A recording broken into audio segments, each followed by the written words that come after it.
Thank you for joining me again for another video. Today's video is actually the last in my series about the works of the Jewish Torah tradition. As it happens, today's video is going to be a little bit different from all the previous ones, because all the previous ones, including last week's mystical text video, all the other ones up until now have really been a part of the proper Torah tradition, how to conduct your lives, how to, what to do in various situations, or of theological nature. So, for example, in the Tanakh, the books outside of specifically the Torah, the first 5 books, those have stories in them that really give us kind of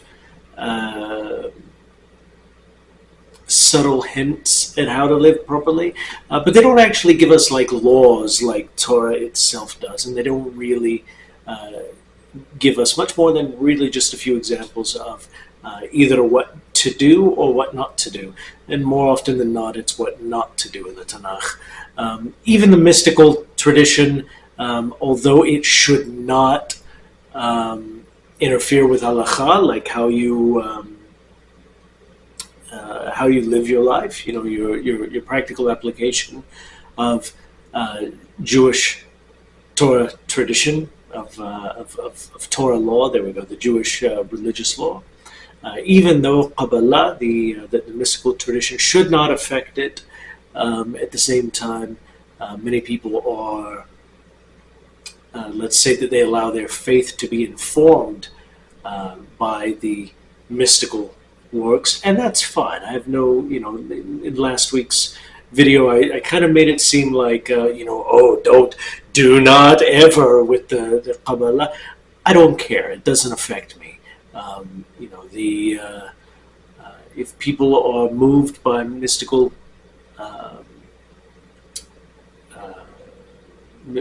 traditions, mystical observance, that's the word I was looking for, that's fine. That doesn't that doesn't affect me. It doesn't bother me, as long as they keep it not affecting me and not bothering me. The second they try to make it bother me, well, that's when I'm going to step in and say, no, I'm just not doing that. So this week the video is going to be a little bit different, because we are still talking about a group of writings that are technically a part of the Torah tradition, but not in the teaching realm. Today we're going to talk about liturgical works, prayer books, and the Haggadah for Passover. Passover is actually coming up very soon. We'll talk about that here in just a minute. So let me put my glasses on so that I can read from my notes here. So there are a bunch of different terms for prayer books. For the average daily prayer book, the ones used, for daily use or for Shabbat use, or some holiday use as well. The most common one is Siddur. Another one is Tiklal. There's also Tefillah or Tefillot. It just really depends on what tradition you're a part of, which rite, R-I-T-E, it's a part of. And I've actually got a couple that are, I'm going to be showing you here in a minute, but one of them is actually called Tiklal, and that, as it happens, is the one that I pray from. So anyway, that being said, the truth is, realistically, that I could, probably dedicate several videos to the Siddur itself, and I just might, but I'm gonna wrap up this series before I get into anything else. So, the text of the Siddur, the original Siddur, is attributed to the men of the Great Assembly, the Anashei Knesset HaGedolah, That is the assembly of sages, the Sanhedrin, if you will, in the days of the biblical Ezra, who lived in Persia and then immigrated back to what was then Persian Yahud, Judah, but is now modern-day Israel. Now the text has evolved a little bit over the last 3,000 years or so, and I honestly would expect nothing less. If the Torah is going to evolve, if the Torah is going to have a redactor step in and say, let's update this a little bit for the contemporary audience, then we have to assume also that the Siddur, a prayer book, will absolutely do the same thing. So the oldest portions that we're dealing with when it comes to a Siddur, the oldest pieces of liturgy that we're dealing with are actually found in the Torah itself. It's going to be things like the Shema. It's going to be the Song at the Sea. It's going to be the Birkat Kohanim portion. The priestly blessing. So a lot of our prayer stuff is very ancient. A lot of it's modern-ish too. Really depends on your definition of modern. If we're talking a few hundred years ago, okay, maybe that's not so modern anymore. But there are a few relatively recent additions. Within the last couple hundred years or so. So the Siddur, the Tikla, the Tefillot, the Tefillah, all of that is just a name for the daily prayer book, and this is, I'll just show you now. This is mine. This is, it actually says, let me find it, actually says Tiklal. It is what I pray from on a daily basis. It's actually falling apart too. If you let's see if I can, you can see that it is falling apart. It's actually held together. I don't know if you can see it on camera, but it's actually held together by clear packaging tape. So I saw something Rabbi Michael Skobach posted to Facebook quite some time ago. Just a meme that had a picture of a Siddur that was just absolutely trashed. I mean, it was demolished. It was falling apart. And, the meme just simply said, a Siddur that's falling apart usually belongs to someone whose life isn't. And I think that's a good, it's a very good message to get out there. Someone who prays a lot, someone who is constantly involved in prayer, well, it's going to be very hard for everything to sort of overwhelm them. So that was the Siddur that I pray from most often when I'm not in the synagogue, because the synagogue that I go to is actually a Chabad synagogue. I don't necessarily agree with everything that's taught there, but that's okay. I don't have to agree with everything. But that's the only time that I pray according to a different rite, R-I-T-E. But I do have several other prayer rites in my house, because why not? So the one that I showed you is actually a Yemenite Tikla Siddur. This one is a Syrian, Sephardic Syrian, and it also has a translation into English. Then I've got, this one is from Art Scroll. The Nusach is Sephard, which is a Hasidic rite, R-I-T-E. So it's also a pretty good one. Now this one is a Chabad one.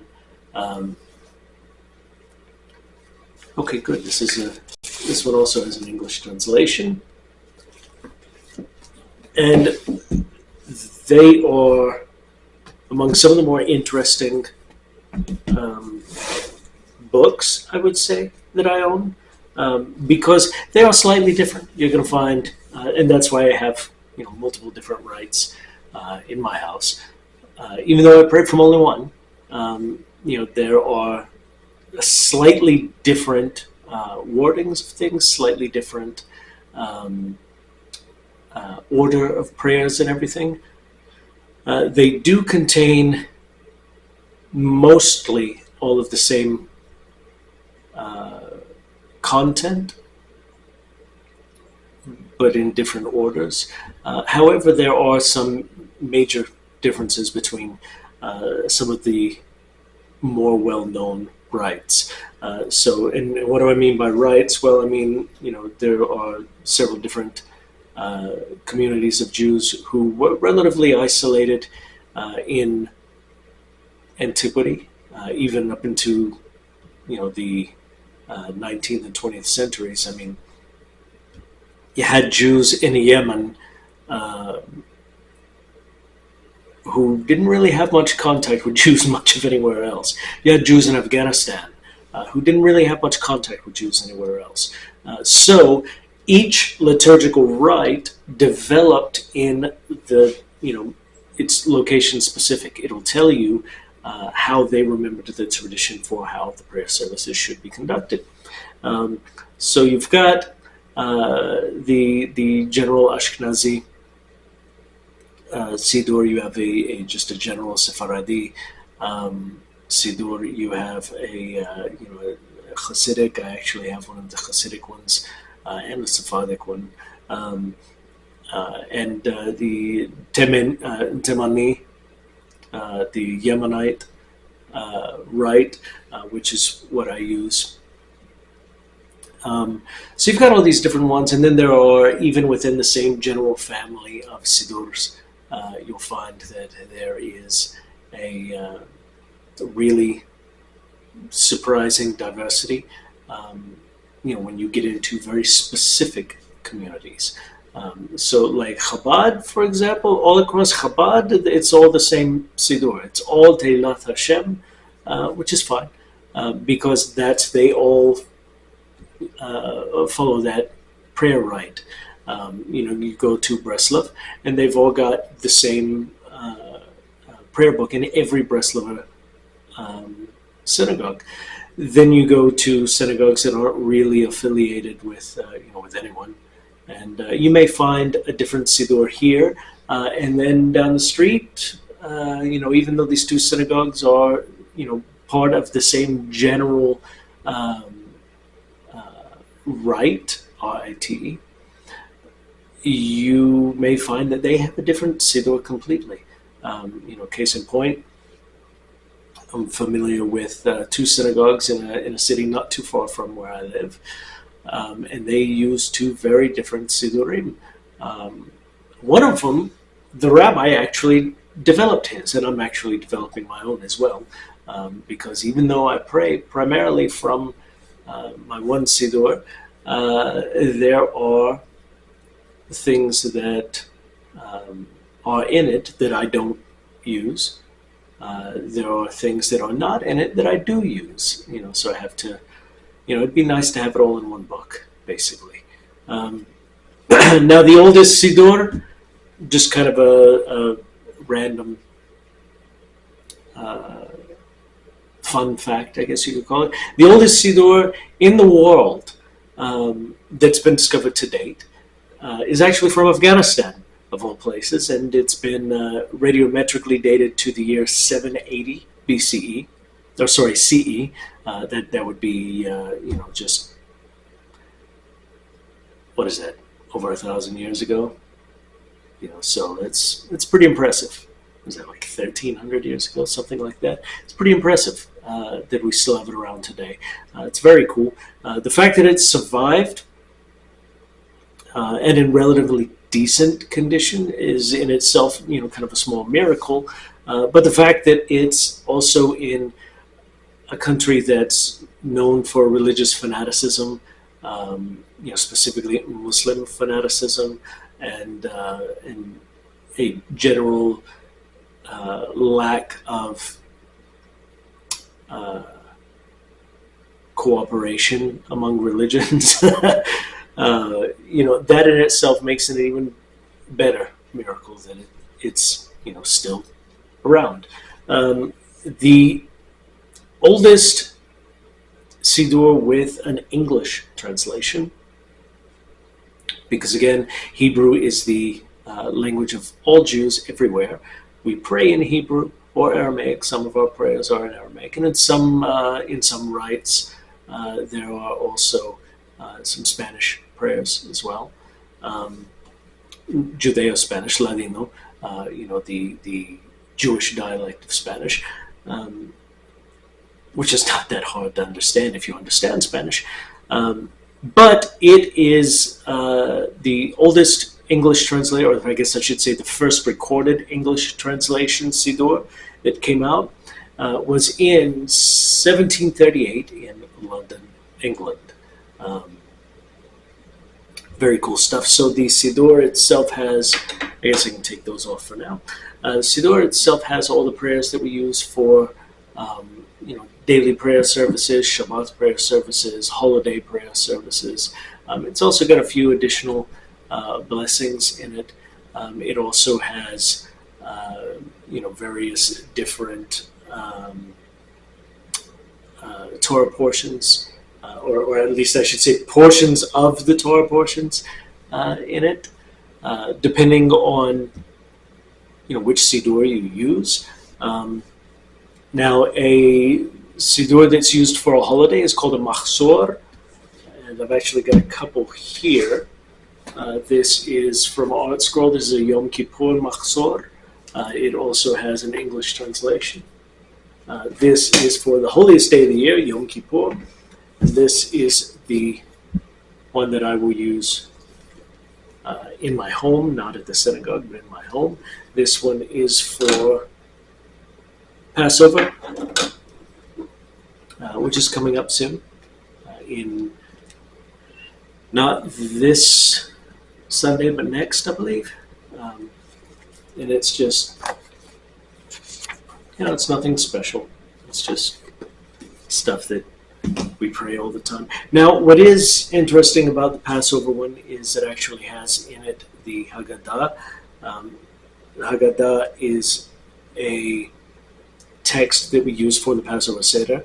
And I'll get into those here in just a minute because I am going to be speaking about that in this video as well. But before I get into that, I want to, return back to the concept of the different religious rites that have sort of evolved over time. That's RITES, that have evolved over time. Mostly, I just want to, touch on the main differences between them are going to be based on interpretation of halakha, Jewish law, and those groups who are more mystically inclined, their interpretation of Kabbalah as well. Beyond that, not really much else to say about the Siddur, but that's okay because we have the Haggadah tradition. So Passover is coming up. I believe it's going to be on the 13th, I think, of March, April. Dear God, I don't even know what month it is. April. 13th of April. It's in a couple of weeks. I think it's on the 13th anyway. It could be off by a day or two. All I know is that this past Sunday, not today, but Sunday before, was the first of, actually, so yeah, it'll be next Sunday, was the first of Nisan, which is the month that Passover falls in. Now, Passover is one of the more festive holidays. It's one of the more involved holidays where you actually have to do stuff. The Passover Seder, and I'm not going to talk about that because I did in my video from Wednesday. The Passover Seder is very structured. It's a meal. It's a special meal that's put together for the purpose of commemorating the Passover offering that would be brought to the temple and or tabernacle. That being said, we have over time developed different texts, and I have 5 of them here that all follow the same general pattern. There are minor differences between them, but they all follow the same general pattern in telling the story of the how do you call it in English? The Exodus from Egypt. All telling the stories of the 10 plagues, the crossing of the Yam Suf, the Sea of Reeds. All of these are common to every Haggadah out there. It's just there are different minor differences between in the text anyway between them, and there are also different traditions for how to make the Haggadah. So like some of them, like this is the Masuda linear Haggadah. Some of them are just, it's just the text. This one translates it into English. Right there at the same level as the Hebrew and or Aramaic. This one is the Art Scroll Family Haggadah. And it is, for the most part, just text. There are some... Okay, not in this one. So in this one, there are not any pictures or anything. The reason that pictures are important, and here's one that this one's called the Passover Haggadah, go figure, with drawings and designs by Isamar David. And it is a little bit more elaborate, a little bit more decorated. The reason for that is because this is a meal for our, where we're teaching our children about the Passover, about the Exodus and everything like that. So we need to hold their attention. Well, the best way to do that is with illustrations. Give them something to look at. And this is a local publication from the local Jewish community here. I believe it's actually put out by the Jewish Federation here. I could be very wrong about that, but that's not important right now. But this one actually is specifically designed for children, and so it has a lot of illustrations. So my kids use these for Passover, while my wife and I, and any guests that we have, will use these. This is actually my own Haggadah that I made, and I've had to translate it into English. My wife doesn't understand Hebrew, but that's okay. And as you can tell, there's really not a whole lot of pictures in here. I do have some, like maybe 2 or 3, but those were kind of an afterthought. But anyway, point is that that is the liturgical traditions. We have, back to the prayer books, we have prayer books for every holiday, for every day of the year, for Shabbat, we even have sometimes specific prayer books for burials, or for weddings. After we eat a meal, we say the Birkat HaMazon, the grace after meals. I was trying to think of the English of it. And so it's not uncommon to see people, have like small little pamphlets of just. If you're not Jewish, the best way I know how to describe it to you is it is giving thanks after you eat the meal, which is there's a biblical command to after you have eaten and are satisfied, at that point you bless God. You don't have to bless him before. We actually have a rabbinical ordinance that we do say a bracha, a blessing, before we eat, but we're obligated biblically to say a blessing after we eat. So it's not uncommon to see, we call them birchonim, it's not uncommon to see a birchon, with anyone who's out and about eating. You go to a Jewish restaurant, you're going to find them there. You go to a synagogue, you're going to find them there. Anyway, that's all I got. That is the liturgical tradition, and that wraps up the Torah tradition that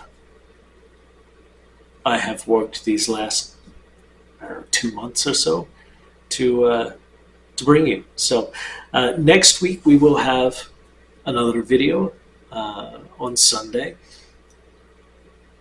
If I remember correctly, this coming Sunday is, you know what, I'm just going to look it up on my phone since I can.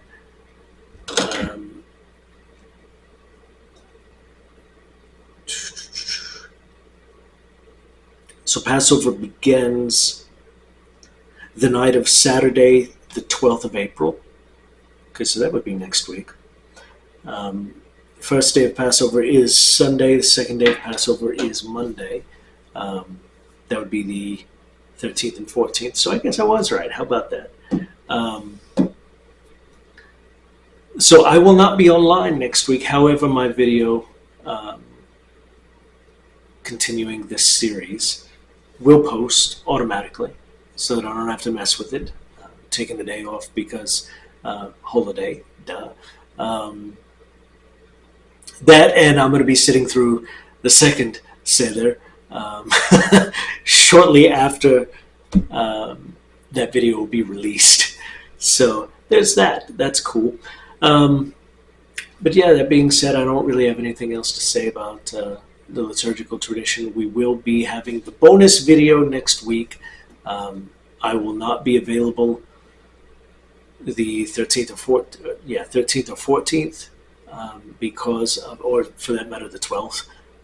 So for 3 days in a row, I will not be available. You're not going to be able to get a hold of me because I will be observing both Shabbat and Passover. But the video will release as planned. That's going to be your bonus video for this series.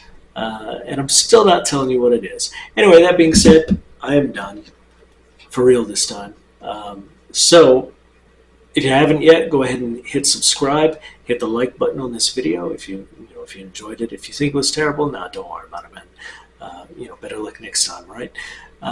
If you have not found me yet on Facebook, go ahead and do that. Just search an unorthodox Jew on Facebook. You should find me pretty easily. Stop by, say howdy. If you have questions, I have answers. You can ask questions in the comments for this video, or you can go to Facebook and just send me a private message. Any sincere questions, I will answer. And since I don't remember if I said this yet, go ahead and turn your notifications for this channel on after you've subscribed to it. That way, when I put out new stuff, you get to see it. So, that being said, I'm done. I'll see you next video. Or I won't see you, but I keep saying that, man. Colloquialisms, man. We will be seen next time. So, shalom.